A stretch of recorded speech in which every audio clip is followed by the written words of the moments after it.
Hi, friends. Thanks so much for joining me this afternoon for this conversation. We're here today to talk a bit about Quakerism. It's always an exciting process to reflect on what we're doing as it relates to our Quaker practices and our program.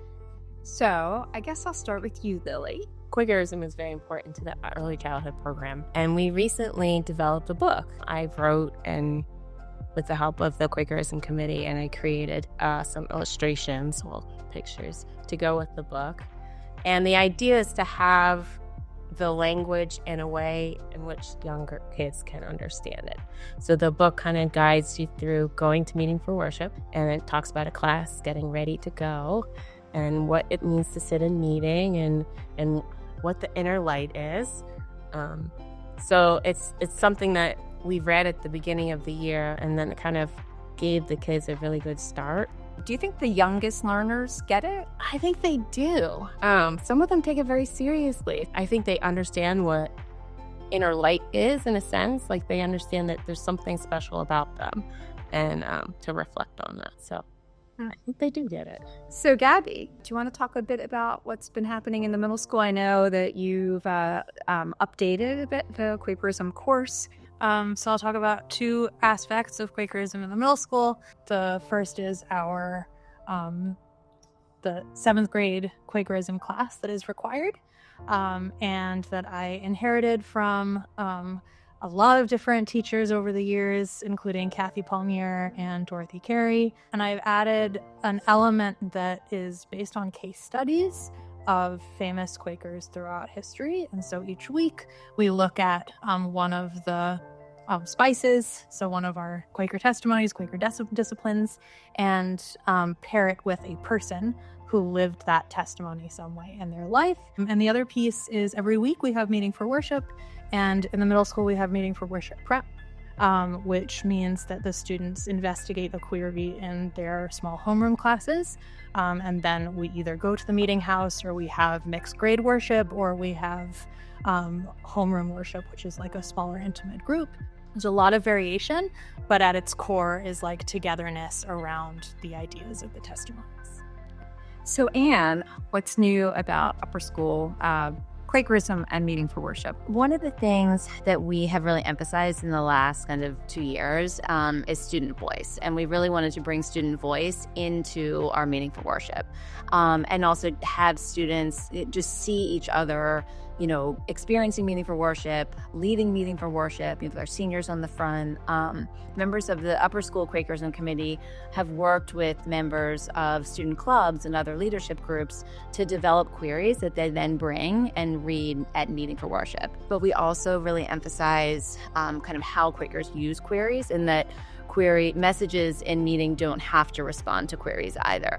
And we also, we brought in some of the kind of typical routines of a Sunday meeting for worship. So, we have greeters, we have seniors who greet at the door, we have students who enter in silence and then, worship in silence. And it's been wonderful to have some members of Germantown Monthly Meeting come.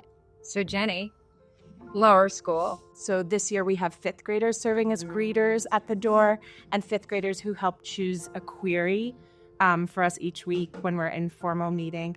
And then they are on the facing bench and they read the query. And this is really the first year that we've had queries for all of our formal meetings for worship. And I agree with what Anne said, that not all the messages are in response to the query, but it does feel like many more of them are.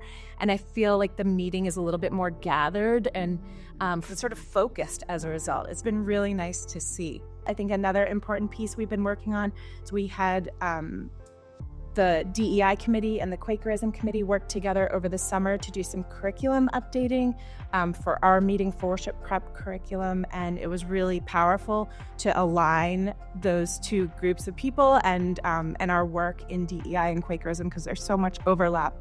So, Andrew, I know that you have launched a new Quakerism course in the upper school for the 9th grade, but I'm curious to hear your reflections on it, what you're up to. I think the motivation to sort of design it in the way that it is designed is doing something a bit more than they've done already. And the thing that I came back to from a personal standpoint is that Quakerism, yes, is a faith tradition, but is also a call to action. And so what does that look like from a variety of different perspectives? And so we started with a very formal introduction to what is Quakerism, the history of Quakerism. How does Quakerism help in the founding of Germantown? And ultimately, the point that I wanted to emphasize is that that Quakerism and Germantown actually come together in a conflict, and that's a conflict over human bondage and slavery. And I use that idea of Germans here in Germantown and Quakers in that conflict of human bondage and equality to emphasize that conflict will always reside in sort of our social interactions and within ourselves, and Quakerism can give us a sense of how to act, whether that's individually or as a community or indeed as a country. But in many ways, if we understand the tenets of Quakerism, it can help us highlight or find ways that ameliorate those issues that can sometimes feel existential, but are really just important to understand. There are varying perspectives and voices in our community, and they're all equal. Have you heard reflections or responses from the students to the course at all? There's things that seem to be clicking with them that maybe they didn't anticipate. And one of them is meeting for worship. And I emphasize the idea that the meeting for worship that is specific to Quakerism emphasizes silence, but not as a goal, as a conduit. One student said that they felt like they had more tools to reflect in that moment. There are points along the timeline that show the school's sort of its own continuing revelation about what it is and what it serves, not just for its students, but also the larger community.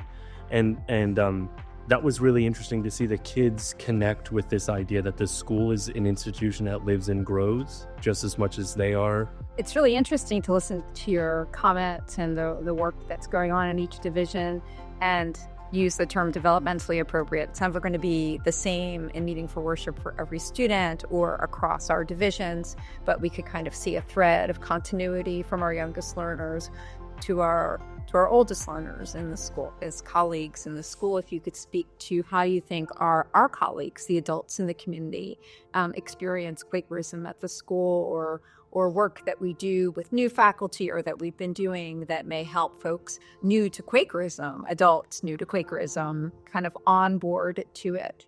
I do think that so much of the way we teach is rooted in our Quaker identity, and our pedagogy is all about the communal search for truth, and we learn in community.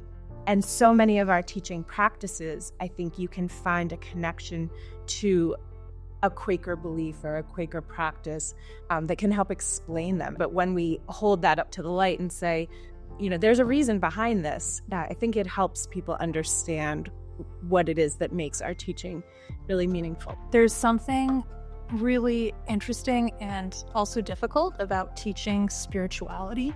It's also like a very humbling experience as an adult in the community to realize that I actually can't teach someone to feel a certain way about a spiritual teaching. I want you to learn this material. I also want you to make it yours. The teachers here really respect students and their opinions and really see them as individuals.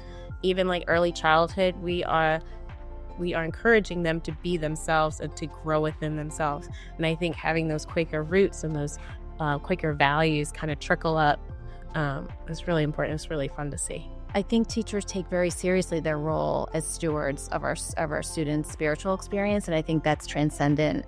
It transcends meeting for worship experience, and it's very clearly felt in the classroom. In lower school, we have 2 themes for each month for our meeting for worship prep activities, and part of what's really great about them is that they are so broad, and so teachers can interpret them for their age group in a developmentally appropriate way, or for their class in terms of an issue that's feeling really relevant to their class. And I think by giving them sort of a menu of options, it provides enough guidance to help teachers know where to start, but it's not so prescriptive that people feel like they have to be in lockstep. And for the month of December, the lower school is exploring the ideas of simplicity and light. And those feel like important ones for us to be thinking about right now. Yes, thanks, Jenny. that perhaps is a really good way to close as we as a community move into the holidays and a new year. Thank you all. Thank you.